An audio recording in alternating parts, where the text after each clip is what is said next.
Well, we developed this concept mainly because we have this dilemma now, which is this specific finding, which isn't a little bit too much light.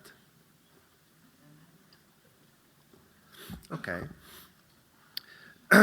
This peculiar finding, which represents a diagnostic dilemma, you are at 20 to 22 weeks gestation, and you have the impression that there is a communication between the cisterna magna and the cavity of the fourth ventricle, as if one piece of the cerebellum was missing. And usually it is not one piece of the cerebellum that is missing, it is only the cerebellar vermis which is displaced, or it is incompletely formed. But it's very difficult to define exactly what is the specific abnormality.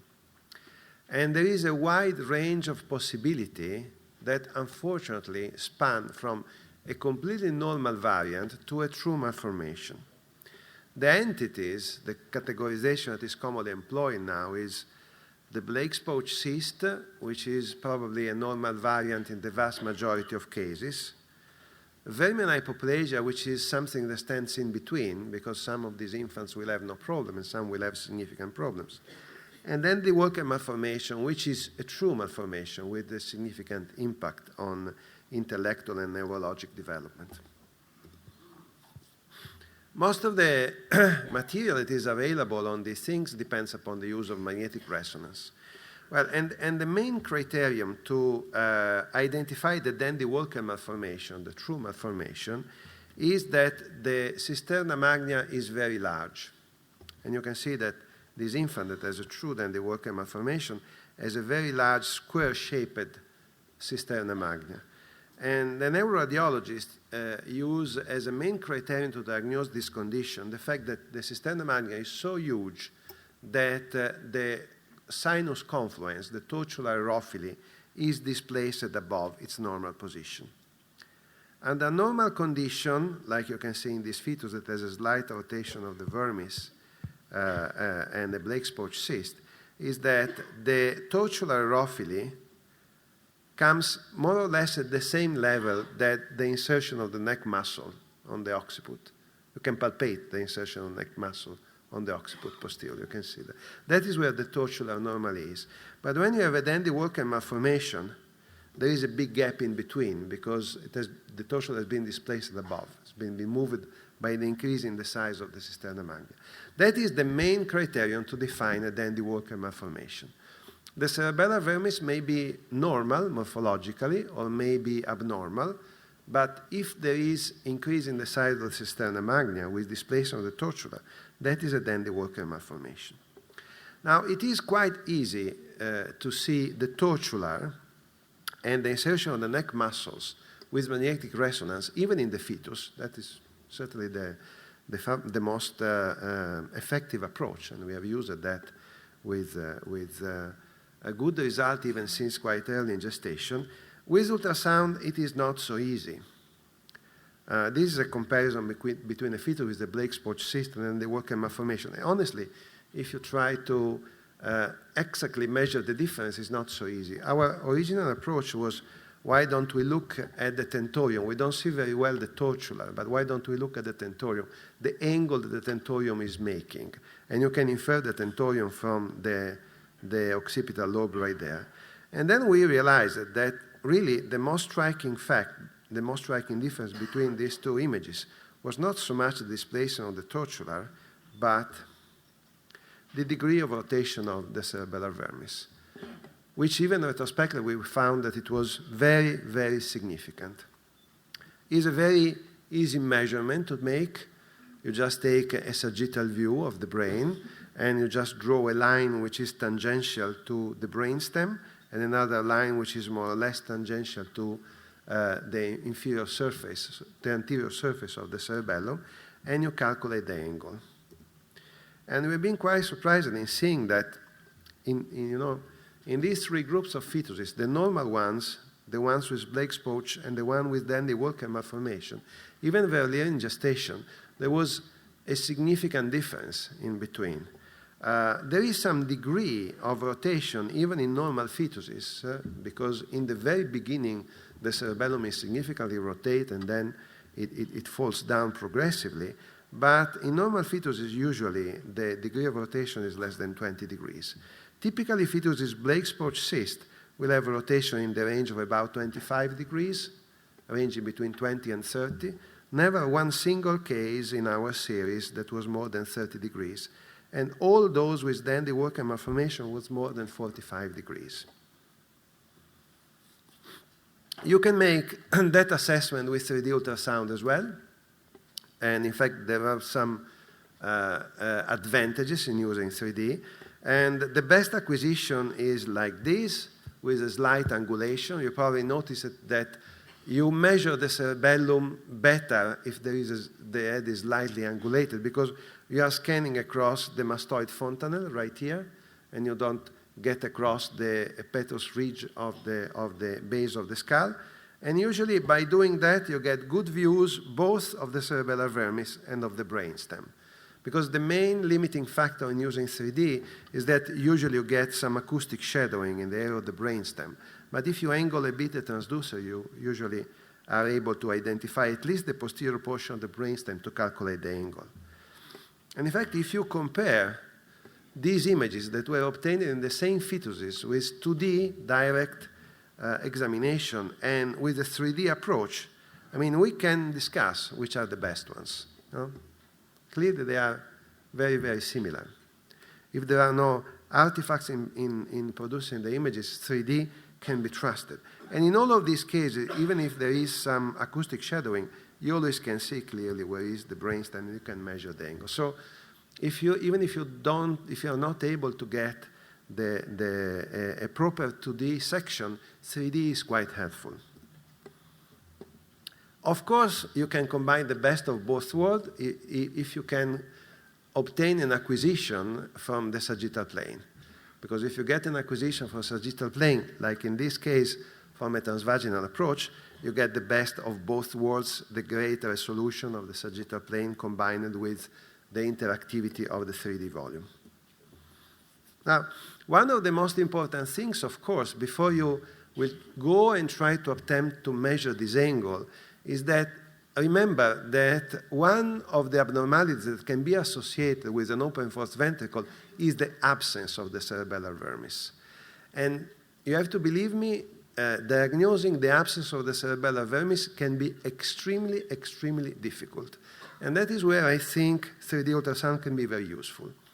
I have put side by side one case of Blake's pouch cyst and one case of absence of the cerebellar vermis, Joubert syndrome, just to demonstrate to you how 3D can be useful. Now, this is a Blake's pouch cyst. That is the opening, and that is the 3D reconstruction. And you can see that right here in the middle, and I know I am in the middle of the cerebellum because my marker dot is right in the middle in the axial plane. So I know that I'm really in the center of the image. There is something that really looks like a cerebellar vermis. In fact, you may even be able to see the arbor vitae, which is the inside of the cerebellar vermis. And if you scroll up and down, can you see the marker dot going up and down? Now, if you scroll up and down, that is the opening. You see it right there? That's the opening. You see my marker dot right here? I'm in the opening, so it's an open force ventricle.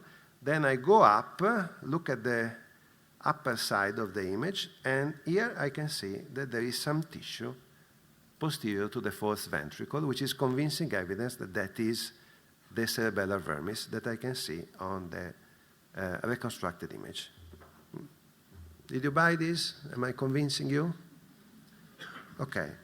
Now look at this case. This is Joubert syndrome. Now, if you look at the reconstructed image, well, it's a very strange looking vermis, isn't it? Doesn't have the regular shape. Now, look while I scroll the image.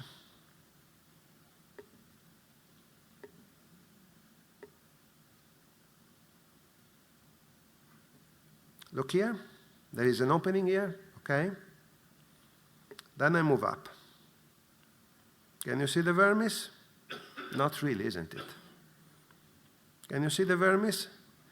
It is just the two hemispheres that are coming close to the one to each other. So what you are seeing here, can you see the marker dot, is not the cerebellar vermis.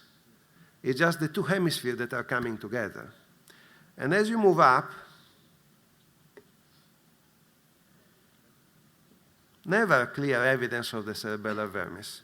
And now I am all the way up there, so where is the cerebellar vermis? There is nothing, or at least there is something which is very small. Am I making sense? So the take-home message is you can go home and measure these angles, but first of all, be sure that the cerebellar vermis is there, because that is the most important thing of all. And 3D, I try to demonstrate to you, is quite useful because it allows you interactivity, and you can see in one picture what's happening in the other plane. Now, if you want to be very pragmatic and very economic, you can make all the assessment that you want with one single ultrasound volume, obtained from an actual point of view, if it is of good quality. So you draw these three images, one that is obtaining cutting across the fourth ventricle, one is obtaining the upper portion of the cerebellar vermis, and the other one that is obtained sagittally, and you make the following observation. Number one, you want to be sure that there is tissue posterior to the fourth ventricle, so the cerebellar vermis is there. That is the first important observation. Number two, you want to measure the cisterna magna to see if it is large or not. Number three, you want to measure the size of the entire cerebellum, and the transverse cerebellar diameter is the best thing that you can do. Number four, you want to measure the eighth of the vermis, because it is the measurement that correlates the best with vermian hypoplasia. And number five, you can measure the brainstem vermis angle. And these will allow you to at least be accurate in your diagnosis, let's say 80 to 90% of the cases. Now, another interesting issue for us was the problem of the open fourth ventricle prior to 20 weeks gestation. Because what is commonly reported in the literature is that the fourth ventricle is very large early in gestation, so prior to the 20-week gestation, very frequently you get the impression that there is a communication, and that is a normal finding. But we get some of these cases and there are very big holes and you wonder, is that really normal or not? We scan them again at 20 weeks, okay. But we wanted to investigate what is the significance of this finding prior to 20 weeks. So we made a prospective study of the brain vermis angle at 15 to 18 weeks. We included a control group of 93 normal fetuses and a study group that were 8 fetuses that were referred with respect to posterior fossa cyst. And what we found was that in normal fetuses, usually, even at 15 to 18 weeks, the brain stem vermis angle is less than 20 degrees, but in a small minority of cases, 10%, it is more than 20 degrees, usually less than 30. We had in this study group 2 fetuses with Blake's pouch cyst that were confirmed later on, and 6 Dandy-Walker malformation. And we were not surprised to see that those with Blake's pouch cyst had vermian angles of 20 to 30, and those with Dandy-Walker malformation, they all had angles more in excess of 45 degrees. To summarize it better, even at 15 to 18 weeks, do not ask me before because it's more complex. I'm sure that someone will go and look at before, but I have no data before. Even at 15, 18 weeks, the brainstem vermis angle is usually less than 20 degrees. This is about 90% of fetuses, 90% of cases, and in these cases, even if there is a slight rotation, less than 20 degrees, in the axial plane, the cerebellum will always appear normally closed. An angle of 20 to 30 degrees is found in 10% of normal fetuses, so it's quite frequent. And I guess that those that will have a Blake's pouch cyst will have a similar angle at this time in gestation. It will be probably difficult to discriminate between them. They will have normal transcerebellar views, And you will see an opening of the fourth ventricle only with a very steep angulation. If you go lower than that, then you can see some kind of communication. Most of these fetuses will be normal.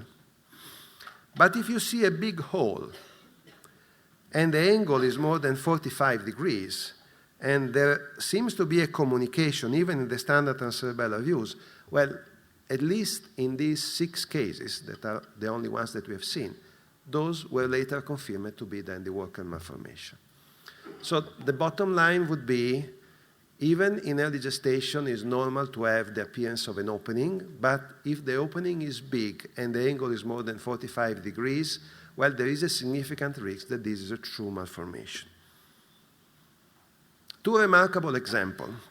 This patient was seen at 20-week gestation, and we were very unsure. We didn't know what it was. The angle was 45 degrees. We didn't know whether it was a Blake-Sporch cyst or it was a Dandy Walker malformation, but we favored the diagnosis of a Blake-Sporch cyst. And this is the image when the baby was born.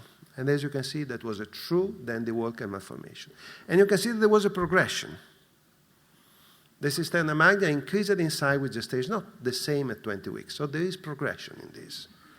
This is another case, 17 weeks, 45 degrees, and this is the appearance at birth. It's a true Dandy Walker malformation. Now, such a big rotation is unusual. During embryology, you don't have that type of degree. So even if you see that early in gestation, I'm not saying that 100% of these will be abnormal, but I think that there is a significant risk that these will be indeed abnormal. So I don't want to make it too simple, but just to categorize, one quite effective approach would be that if you have an opening of the fourth ventricle, you measure the angle, and if it is more than 45 degrees, well, at present, I think that you should favor the possibility that there is a Dandy Walker malformation. Dandy Walker malformation does not always have a poor outcome, but frequently. There are infants that have a completely normal intelligence. In our own experience, roughly 50% of these will be normal, 50% will be severely abnormal. There are ways you can try to better define the prognosis. Most likely, genetic will have a major influence in the future. If the angle is less than 45 degrees, then one important measurement is the age of the vermis and the shape of the vermis, because if the vermis is small and it is abnormal, then you have made the diagnosis of an hypoplastic vermis. If the vermis is normal, that is a Blake-Sporch cyst. In both cases, there is an increased risk of associated malformation, so we consider important to obtain a karyotype.